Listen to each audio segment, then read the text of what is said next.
Dear students, पिछले video में प्राचीन इतिहास में हम आप लोगों को जिस कंटेंट के बारे में डिस्कशन किए हैं वह यह बताए हैं कि इतिहास के डिफिनीशन से लेकर इतिहास की जानकारी का मुख्य स्रोत क्या है। यानी कहने का अर्थ यह है कि प्राचीन इतिहास की जानकारी का मुख्य स्रोत क्या है, इसके बारे में हम डिस्कशन कर चुके हैं। लेकिन आज जिस कंटेंट का हम हवाला देंगे वह है प्रागैतिहासिक काल, यानी प्राग ऐतिहासिक काल।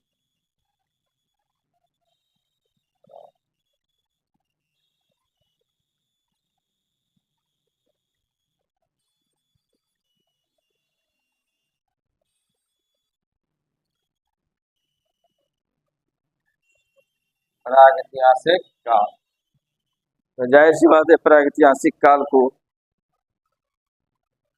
के बारे में हम डिस्कशन करेंगे और यह जानने का प्रयास करेंगे कि समस्त प्राचीन इतिहास को 3 वर्गों में विभाजित किया जाता है और 3 वर्गों में विभाजित करके बांटकर उसके बारे में हम अध्ययन करेंगे, जिसमें नंबर 1 में प्राग इतिहास या प्रागैतिहासिक काल है, नंबर 2 में आदि ऐतिहासिक काल यानी प्रोटो हिस्टोरिक एज है और नंबर 3 में हिस्टोरिक एज है, जिसे ऐतिहासिक काल के नाम से जाना जाता है। तो आप तो जानिए कि समस्त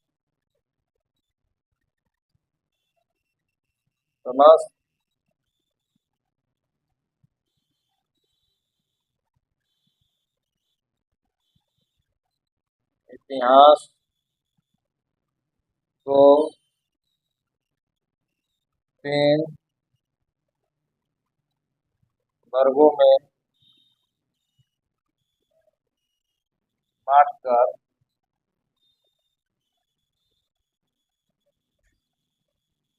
हम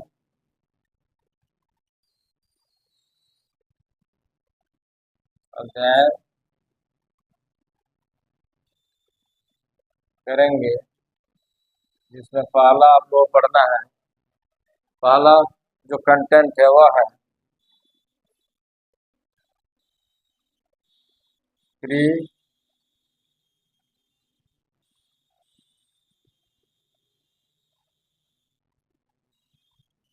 हिस्टोरिक एज, जिसको हिंदी में प्राक यानी पूर्व, प्राचीन, प्राक यानी पूर्व, प्राक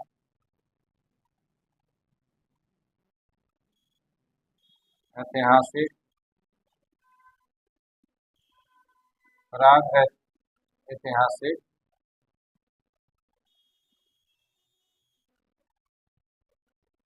काल। नंबर 2 में है प्रोटो हिस्टोरिक एज, इसको हिंदी में आदि ऐतिहासिक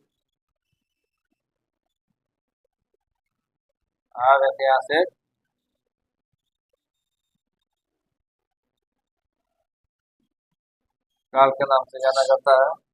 और नंबर 3 में जो है वह है हिस्टोरिक एज, यानी ऐतिहासिक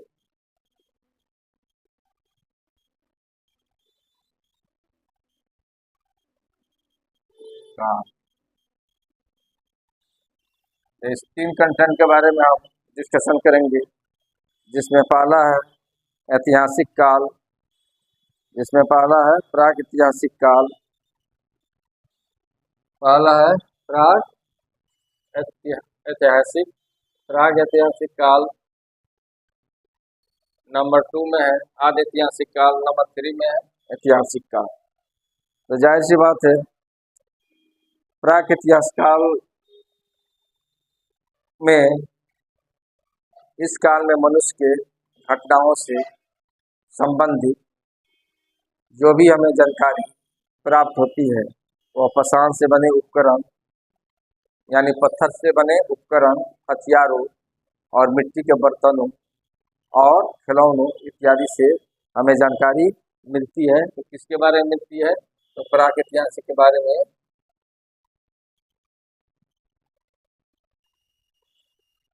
इस काल के इतिहास के बारे में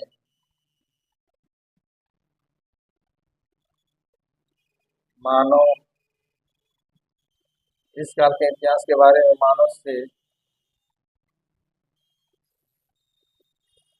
संबंधित जो भी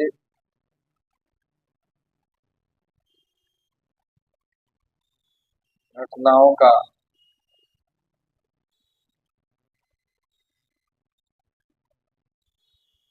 जानकारी हमें मिलती है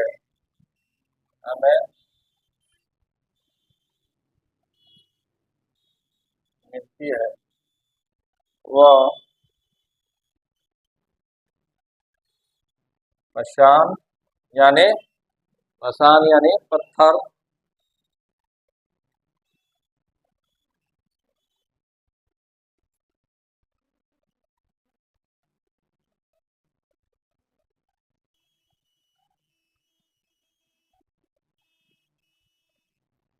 पत्थरों के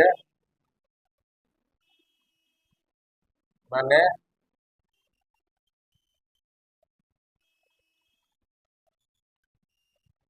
उपकरण, दो में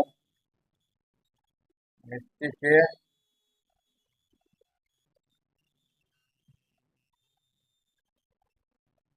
बर्तनों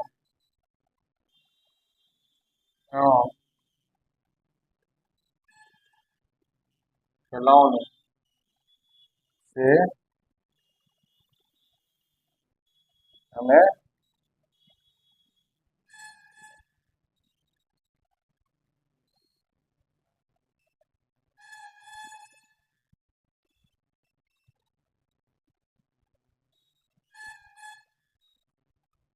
जानकारी प्राप्त होती है। ओके,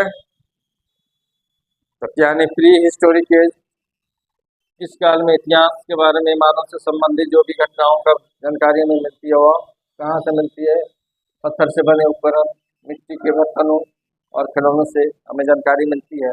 और इस काल में लेखन कला का विकास यानी इस काल में लेखन लिखित साक्ष्य उपलब्ध नहीं है, लेखन कला का डेवलपमेंट नहीं हुआ है इस काल में।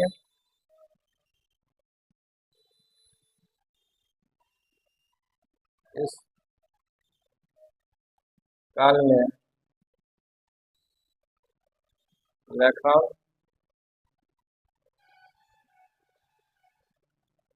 शैली का विकास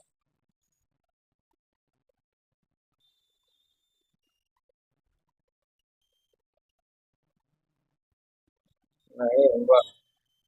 ओके, जाहिर सी बात है इस चीज को भली बात आप लोग समझ गए कि प्राग इतिहास काल सबसे पूर्व ऐतिहासिक काल है प्राचीन इतिहास में, जिसमें लेखन कला का लिखित साक्ष्य कोई उपलब्ध नहीं है। लेखन कला यानी लेखन शैली का डेवलपमेंट नहीं हुआ है।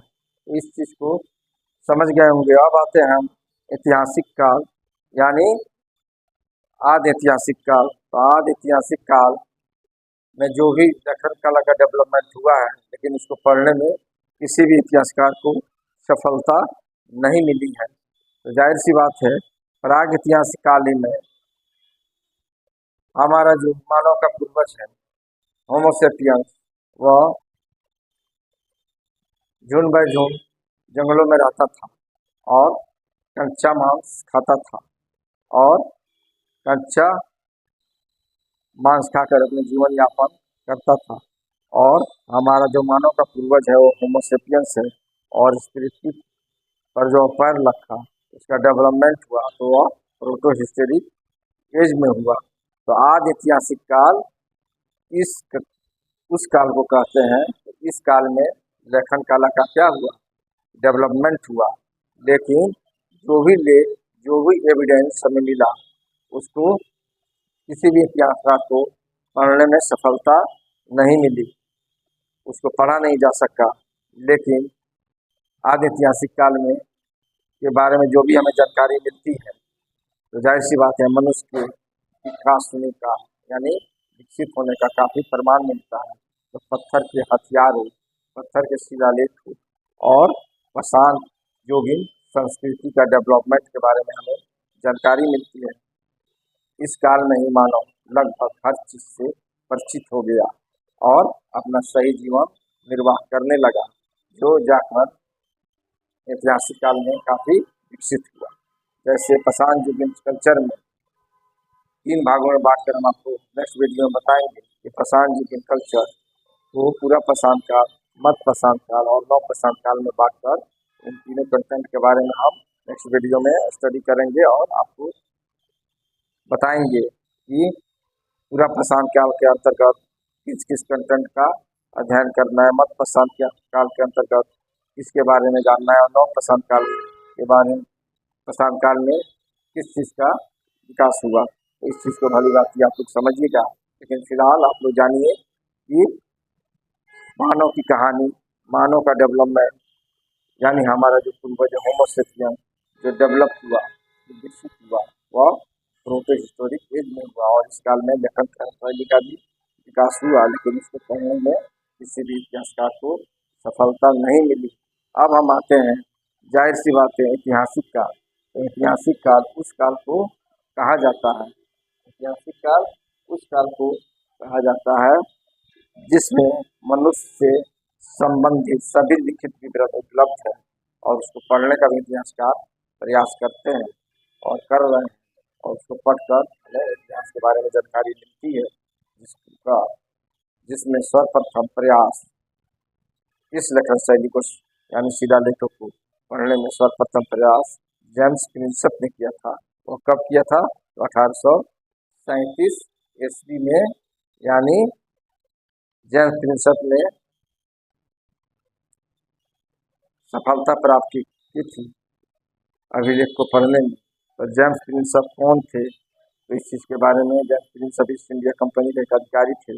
उन्होंने जाहिर सी बात है अभिलेखों को पढ़ने में 1837 ईस्वी में सफलता प्राप्त की और 1837 के बाद जाहिर सी बात है 1838 ईस्वी में उन्होंने ख्रस्टी और प्राकृत लिपि को भी पढ़ने का प्रयास किया और उसे पढ़ा और उसी के आधार पर राजा की गुणों के बारे में बताया कि राजा प्रियदर्शी या सुंदर मुखावृत्ति वाले राजा का जिक्र अभिलेखों में मिलता है, जिसके आधार पर हम अशोक का नाम के बारे में, अशोक के बारे में जानकारी हमें उनके अभिलेखों से पढ़ने से ही मिलती है।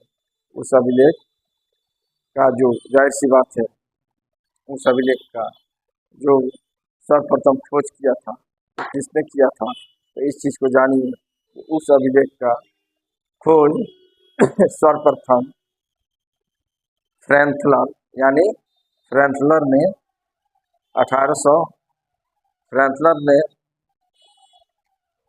1750 ईस्वी में, कब?